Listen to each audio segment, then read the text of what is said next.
연합뉴스가 입수한 각 당의 내부 판세가 화제입니다. 먼저 민주당은 서울, 부산, 대구, 울산, 경남, 충남 등 6곳을 경합, 경북을 국힘 우세, 나머지 8곳은 우세로 보고 있다고 말했습니다. 한편 국힘은 경북은 우세, 서울, 부산, 대구, 울산, 경남, 충남 등 6곳은 경합, 인천, 강원, 경합 열세, 나머지는 모두 열세라고 판단했습니다. 일단 핵심 승부처라 할 수 있는 6곳의 경우 이렇게 조금씩 서로 평가하는 내용이 다르지만 흐름 자체는 그렇게 민주당에 나쁘지 않다고 생각합니다. 결국 이렇게 여야 판세 분석이 엇갈린 지역 역시 제가 볼 때 민주당이 승리할 것으로 저는 보고 있는데 재보선 역시 2개 지역구를 제외하고는 민주당 후보가 강세를 보일 것으로 예측하고 있는 가운데 부산 북갑이 문제입니다. 해당 부분은 중앙당에서 제대로 된 전략이 필요해 보입니다. 네, 그래서 지금은 우리 지지층을 결집시킬 이슈가 필요합니다. 관련해 우리 지지층을 기쁘게 만들어 선거 막판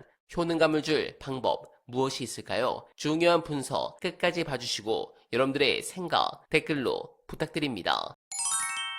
보안 수사권을 인정하지 않고 대안을 마련하는 쪽으로 정부가 입장을 정한 것 같다라는 느낌은 들어요. 그런데 이제 걱정은 뭐냐면 그런 정부의 입장과 무관하게 법을 실제로 만드는데 검사들이 관여를 하고 있으면 여기저기 지뢰들을 섞어놓을 겁니다. 여기저기 굉장히 많이 결국에 그거 한 줄 단어 하나로 점 하나로 수사권을 부활시킬 수 있는 것들을 엄청나게 넣어놓을 거예요. 그러면 그거는 뭐 정부의 의지와 상관없이 막 숨겨놓고 있는 거니까 결국에 누군가가 발견을 해줘야 되거든요. 발견해서 법을 통과시키기 전에 다 제거를 해줘야 됩니다. 옛날 등처럼. 네, 맞습니다. 요번에도 영장의 청구점 집행에 대한 그러니까 영장 집행 청구 지휘까지 할 수 있게 점을 찍어가지고요. 그런 어마어마한 것들 여기저기 또 숨겨놓을 거예요. 이거는 형사소송법은 앞에 공소청이나 중소청법 같은 조직법과 달리 제도, 그러니까 운용에 관한 법이기 때문에 정말 많은 조항이 굉장히 시질 날줄처럼 막 엮여서 작동하거든요. 발견하기가 쉽지 않습니다. 그래서 법을 정부안이 왔을 때 정부안이 뭐 하나가 아니라 복수로 보내겠다고 하는데 그게 왔을 때 과연 우리가 빠르게 발견할 수 있느냐? 혹은 빠르게 발견해도 그거를 다 제거하면서 그 제거됐을 때 그 빈 공간이 생기는 걸 채워 넣어가면서 제거할 수 있느냐 이런 복잡한 문제가 생깁니다. 그래서 뭐 저도 그렇고 아마 교수님도 비슷한 결론일 것 같은데 시민사회 그리고 당이 우리의 기준점을 갖고 있어야 된다는 겁니다. 저 지금 새로 수사기소를 완전히 분리한 공소청법과 중수청법이 제대로 운영될 수 있도록 하는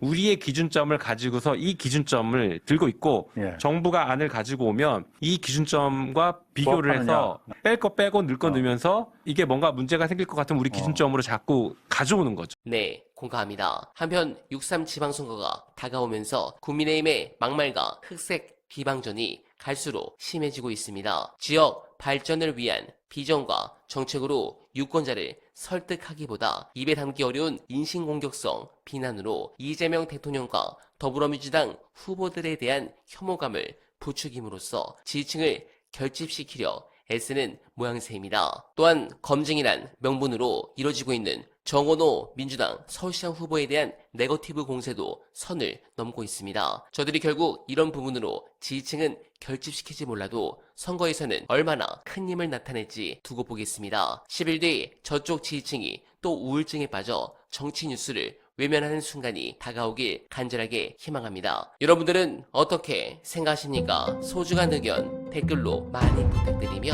어날바는 오늘도 최선을 다하겠습니다. 여러분 고맙습니다.